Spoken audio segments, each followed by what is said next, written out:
Hello, everyone, and welcome to It's Your Season.life, where we are discovering and celebrating life at any age. This is a story about you, for you, from people like you. We all share a lot as we mature in life, and the journey is made even more special when we can celebrate it with someone else.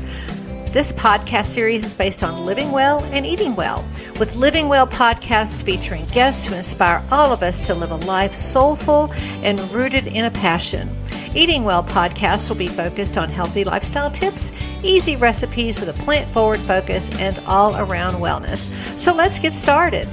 Good afternoon, everyone. It is March the 11th here in Colorado, and my guest today for the It's Your Season Living Well podcast is Bethany Hrbek. And I've known Beth for, a little over a year now, and she is just an incredible certified HellerWork practitioner and massage therapist. And she's been practicing for over 20 years. And I can attest that she has a very nurturing touch and dedication to the art of HellerWork. And we're here today to learn more about this very interesting healing process and hear the story of how she got started and what it possibly can do for you if it's something that may be kind of in your toolbox of self-care. So welcome, Bethany. Thanks for joining me today. Thanks, Lisa. Thanks so much for asking me. I'm happy to be here. Yeah, so I will tell the audience I worked with you it took me almost a year to go through the process. I really just want to kind of start out with a little bit of your background.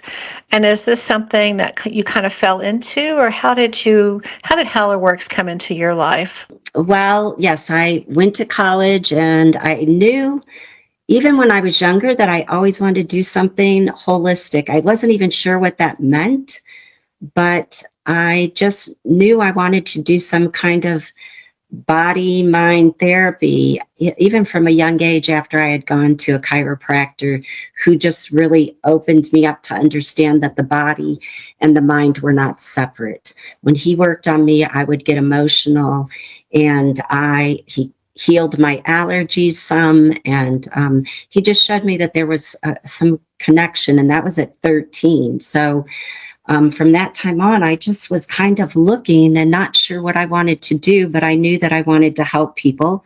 My father's a minister, and my mother is a nurse, or they were, I just was always on a mission to help people and knew that I wanted to do that. And I thought I wanted to be a psychologist and then someone in PT. And I got my degree in psychology. And at, around 30 years old, I was introduced to HellerWork after I had graduated and from college and just worked. I was working as a waitress, and someone introduced me to it. And the very first time they had me on their table, I was a runner and I had a sharp knee pain, and she worked on my rib cage. She didn't even work on that knee, but she kept telling me to breathe with the pain and breathe through the pain. And when I left there and I went to run, I, used that, breathe with the pain, breathe through the pain. And when I did that, the knee stopped hurting. And I was like, wow, whatever, I want to do this. I want to do whatever this is. It's healing me or fixing me or doing something. And when I went through the whole series, it was just a very profound transformation. And I really decided at that point and went on to New Zealand and decided to study HellerWork, and went there for 6 months and was there for a total of 12 months at different times. But it was just the training. I did the training, and then I just started working, that was my path, and I just have been on it ever since. Yeah, it's a pretty amazing path, and I don't want to give away all the secrets myself.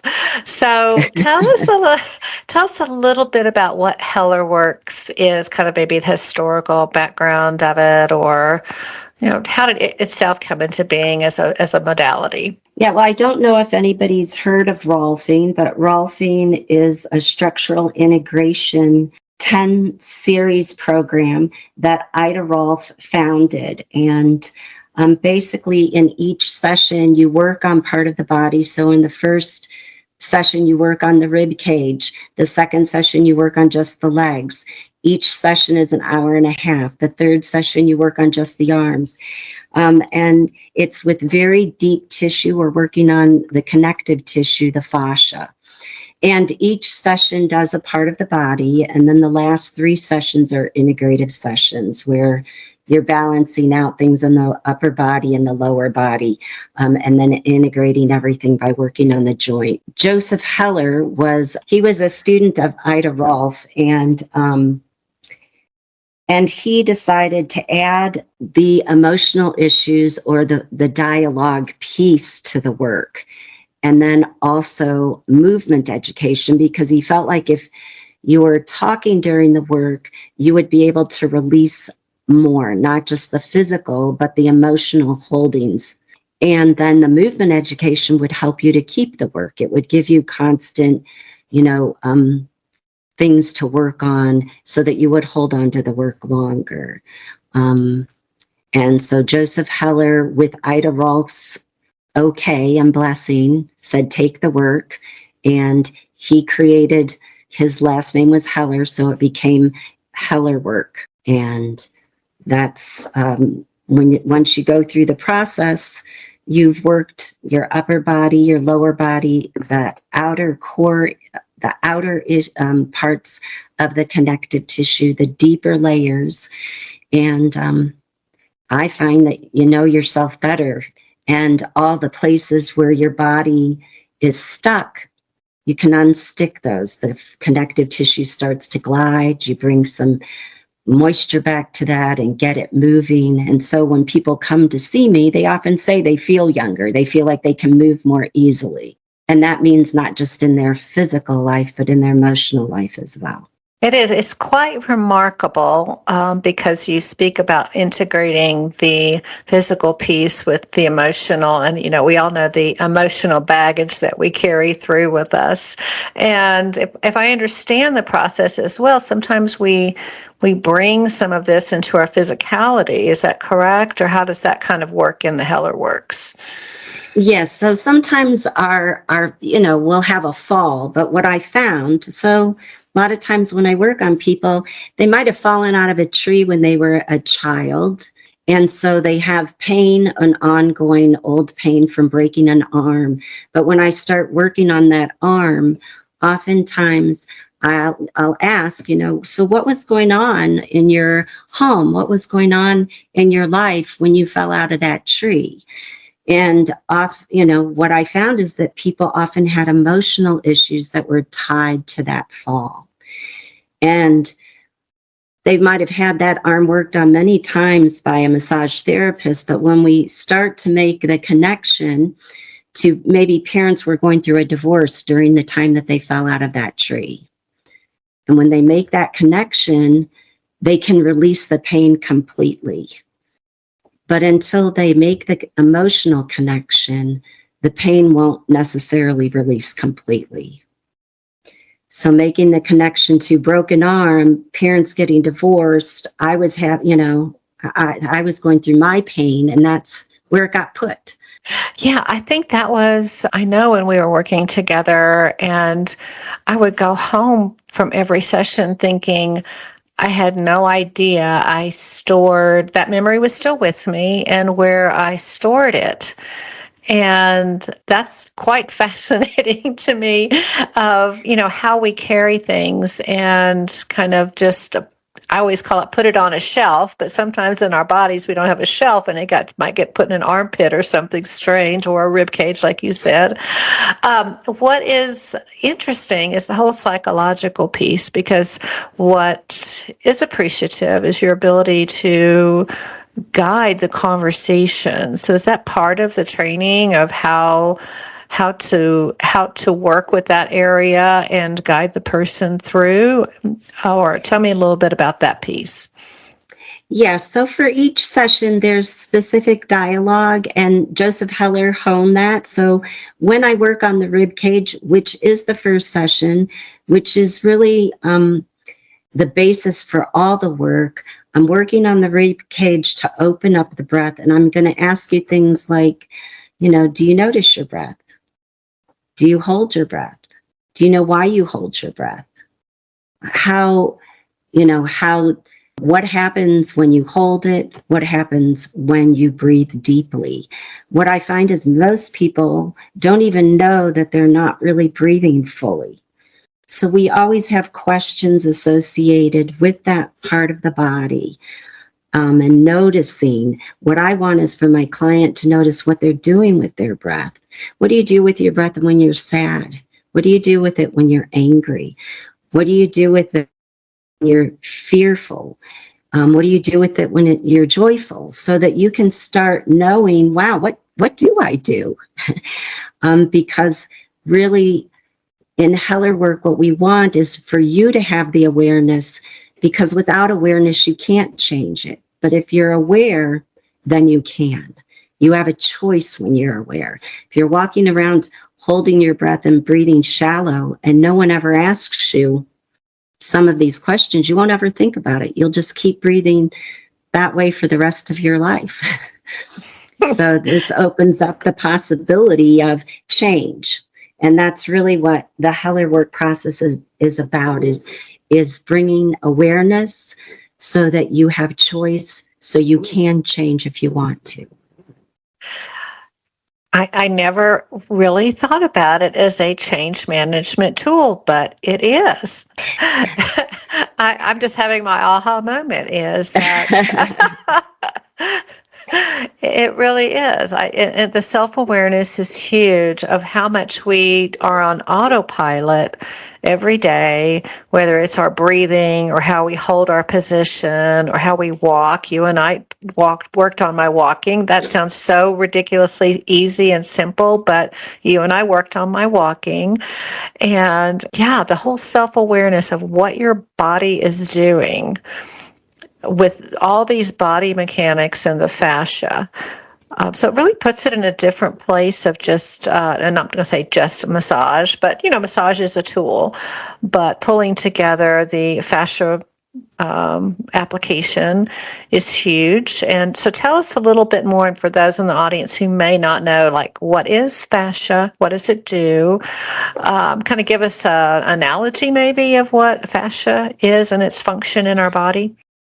Well, fascia it's the tissue that surrounds all the muscle in the muscle. So if you cut up a chicken and there's that thin layer of sticky stuff that's stringy, that's fascia. It's like a thin layer that covers the chicken.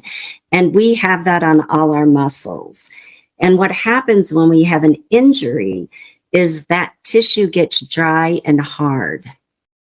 So it may even right where the injury is, but then because the tissue is connected throughout the whole muscle and body, if you injure an area on your arm, you may feel that pull all the way up to your shoulder, anywhere else in your body, because it starts to pull from there and it tightens. And so what I'm doing when I'm working on someone and focused on the fascia, not the muscle, the fascia, I am actually bringing more moisture and fluid back to that area, because when the fascia gets hard and brittle like that, the muscles can't move as well. The glide stops and you don't get the kind of glide between muscles or in the muscle itself. So we want to work on the fascia because it is throughout the whole body. And the injury is not necessarily the place where you have to always release. Sometimes it's around. I had one client who I worked on who was having headaches, and I pushed a point on her foot and released the headache. So the headache wasn't coming necessarily from her head. It was an injury that happened at her foot, and the tissue was pulling so hard that she was having headaches. So a lot of times with regular massage, they'll just go in right to the area of the injury. What I tend to do is work around and then work into it, because that's how fascia holds. And you do this in a very methodical way because there are, I think, 10 or 11 sessions, and there's a rationale on how you move through those 10 areas and levels of fascia. Do I even have that correct? You do. Yes. The first 3 sessions are working with what we call the superficial layers. So with HellerWork, the first 3 sessions, it's the rib cage, really, the legs and feet, and the arms. We're working on basically superficial layers of the fascia. And then session 4, 5, 6, and 7 are the deeper layers of the fascia. So we're getting more into the core. So working on like the psoas, working deeper muscles and deeper layers, the pelvic floor, working on the gut. So our abs, and, and deep into the back muscles. So we start out superficial so that you can get used to the work and release some of the superficial. And once we release those superficial layers, it's easier to get into the deep. It's not going to be as painful. And then the last 3 sessions, bodywork sessions, are really balancing out the deeper and the superficial areas. So if you have a shorter leg, I can lengthen that shorter leg by balancing out and working on some of the deeper and superficial layers at the same time. So when we think of all these, the method and the process of working through the layers and the different, so these different focus areas, so from your rib cage to your pelvic floor, to your back, so these large groups. I think the most interesting one for me was the jaw. and I warned listeners that going all the way through the process, you will discover pieces, parts of your body that maybe have never been touched, or you never thought about might need some care. And for me, that was the jaw. And it was what you did. I'm not going to describe it, but I had no idea what was going on with my face and my jaw. And it was very powerful to me, I will say that, because I would go back and do that one again, I think, because we do so much with our face and our jaw and our neck that it kind of blew my mind, I'll be honest, Bethany. So yeah. Well, and that. Go ahead. Yeah, that is session 7, where we work on the head and the neck and the face. And it is oftentimes a place where the jaw is such a huge piece of releasing, because we all have had dental work, and we almost all have some kind of holding from the dental work. But also it's our avenue of expression. Mm-hmm. And this is also a place where I integrate other modalities like cranial sacral therapy, that's very light touch, to get into those areas more gently, but to open that up so that we can open up your avenue of expression. There are people who don't want to speak, who are afraid to speak, and there's emotional pieces attached to that. So we want to go in the mouth and the jaw, but also using not only HellerWork, but I also use this other modality to make it more gentle for my clients. And I'm very grateful, because it's something that people are, worried about. They get afraid that someone's going to go in their mouth or what might happen.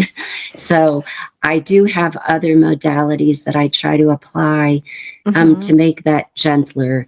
And yes, it can be, just like for you, for others, it can be a really big aha, because we don't realize how often we hold, and you don't know where you're holding in your mouth until someone goes in there who's not doing dental work, and is using a gentler form to sort of help you realize how much you're holding. Yeah.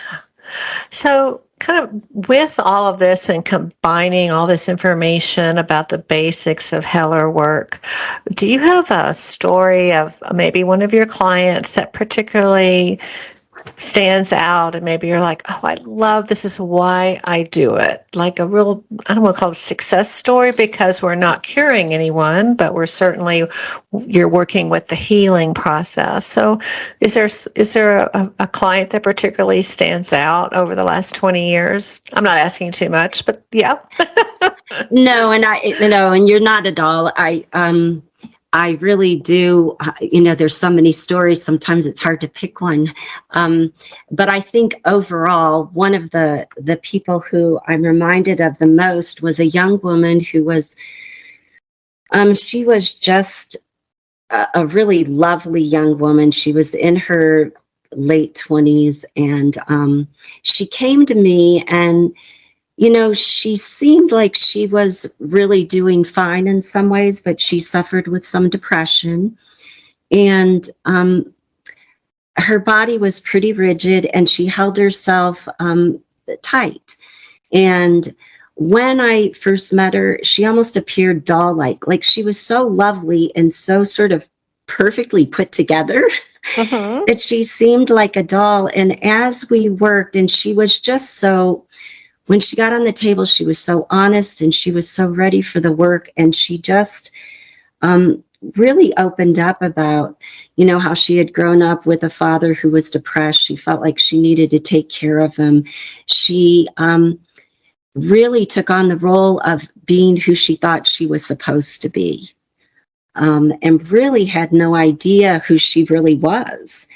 And as we walked through this process and did, session after session, it was almost like she just became more and more and more real and more herself. And, and I often think of the Velveteen Bunny, Velveteen Rabbit story, because for her, it was very much like that. And she just became more and more real. And by the time we finished, she was a strong woman.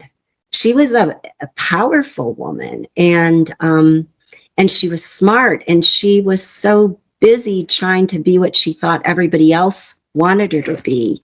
And I just was amazed at the power that came out of her, and to have her leave. And oftentimes people will continue to see me, and she really it was like she knew who she was, and she walked off into the world. And, I stayed in touch, and I know she got married and had a couple kids and is a wonderful mother. And so I often think of her just because she epitomizes what can happen through this process is you just become more real. The transformation of knowing who you are and not having to walk around like a robot.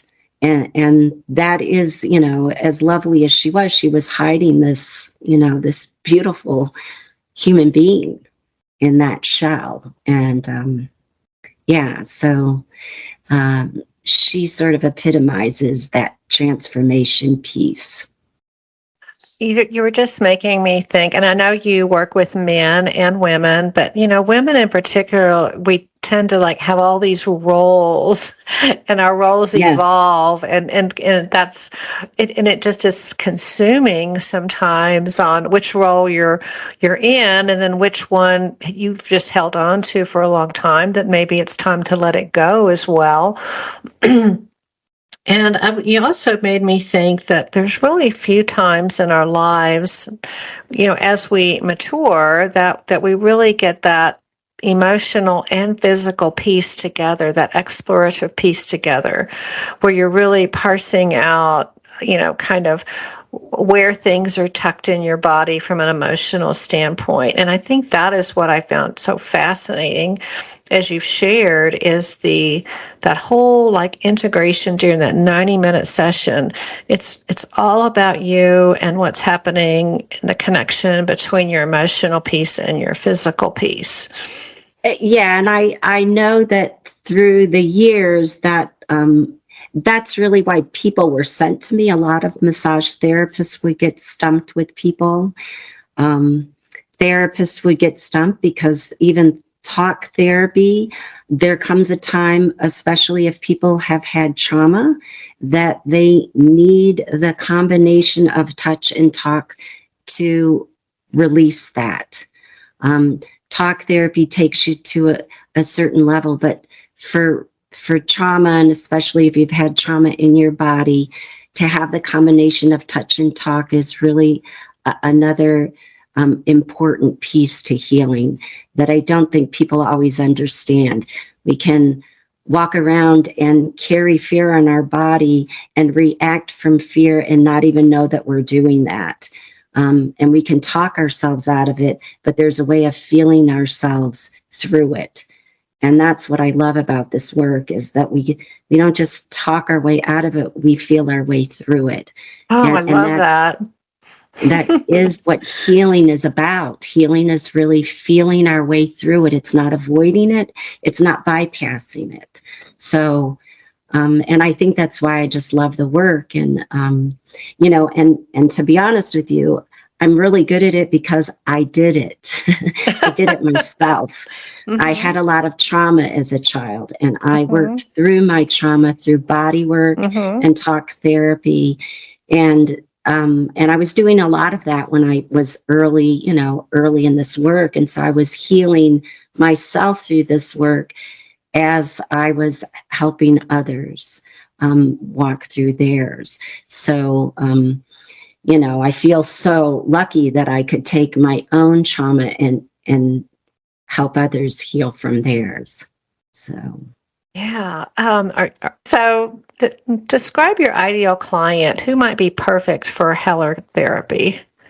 Gosh, I'm always looking for people who are who have pain that they haven't been able to get rid of, but you know, women or men who are just in a place of transformation where they're feeling stuck, or they just feel like they want to know more about who they are. I'm always looking for seekers. I think that's, you know, people who are seeking, who want something more in their life. Maybe they're not sure what it is. Maybe pain is going to drive them to my door. Maybe questions about their childhood. Maybe they just want to feel better in general. So I don't like to sort of put a box around it, because I've really had everything from a golfer who wanted a better swing, who got a whole spiritual side that he didn't know he was going to get, you know, to people who have been through a lot of childhood trauma, and people who have come to me with pain who just want to feel better. That was me.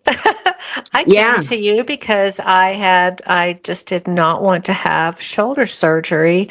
And after that first session, I was so hooked, because I'm like, this is going to be one of the best things I think I've ever done for myself, as I kind of go into my next chapter of understanding what what I thought I had let go, but was still holding on to, or had not addressed, and the pain got better. But it was just, I was probably the client that was just going to come in, and I just wanted you to cure me with 10 sessions of Heller therapy. And I learned so much about what was happening inside of all of me. So, I want to switch to you for just a moment, because people who are caregivers and help others, and certainly you come from a very caring background of your father was a minister, your mom's a nurse, and now you do what you do. And so how do you take care of yourself? Well, I have a dog. I'm going to be honest. That's a big part of my self-care, is that I like to take care of him, but he takes care of me. And I've always had a dog almost since I started doing this work. But, you know, I always take time for myself. I'm very, I have my routines of exercising. I love the outdoors, as you know. But I've always been someone who exercises regularly, whether it's to walk or run or swim or bike. And that's a really fills me up and gives me time. I meditate. I'd like to tell you I do it all the time. I don't. It's very, but I can get quiet, and I do like to spend time alone. I'm probably more of I'm sort of an introvert extrovert, but I like to take time to be by myself, which I need to sort of be there for other people. I have to make sure that I take time to be alone by myself. I have daily readings that I do that are part of my self-care. I probably don't go a day without reading something positive. Even if it's on Facebook, I might scroll, and I'm someone who has just a lot of positive people on Facebook. So they always put good things. And, and I have a Melody Beatty, who's Journey to the Heart, a daily meditation. I read her almost every day. And I have other meditation books that I pick up. I try to fill myself up with good friends and connections. I have some very, good friends. And early on, I had an advisor to help me suss through with good boundaries. And to be honest, I've had to work on those a lot through the years. So it's been it's really important. I usually don't have clients until I've had like 2 hours to myself in the morning. So even when I worked full time, I usually, was up at 7 and didn't have my first client until almost 10.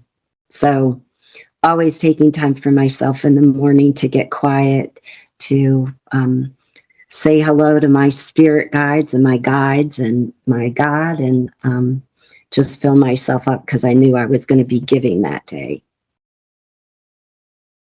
It's just lovely. I think sometimes we forget to, always sounds so selfish to put yourself first, but you do have to fill your cup before you share a little bit of your cup with someone else. So, yeah. What's one thing that we didn't include today that maybe we should have included, or you want to be sure and mention again or highlight?